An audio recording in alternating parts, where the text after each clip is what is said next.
ቆዩ? ምክንያት ስለሚጠበስ ነው። ዛሬ ግን አንጠብሰው፣ ምክንያቱም ዘይት በደንብ ያዝላል።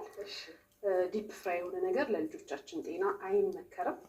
ስለዚህ በኦቭን ነው የምንሰራው። ግን አከታተፉ ያው ለፍሬንች ፍራይስ እንደምንከትፈው ነው የምንጠቀመው። ግብአት ዋናው ድንች፣ ትንሽ ፍርኖ ዱቄት፣ ቁንዶ በርበሬና ጨው በቋሚነት እንደተለመደው እናደርጋለን። ከዛ ማባያውን ለማዘጋጀት ነጭ ሽንኩርት ተፈጭቶ እንደዚህ በደንብ ልሞ የተዘጋጀ እርጎ፣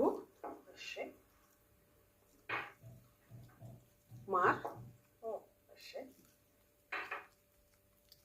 እና ሎሚ።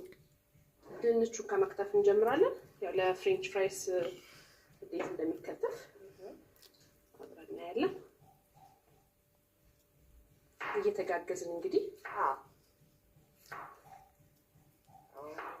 እንደዚህ ካረግን በኋላ የራሱ ማሽንም አለው እንደዚህ የሚከትፍ።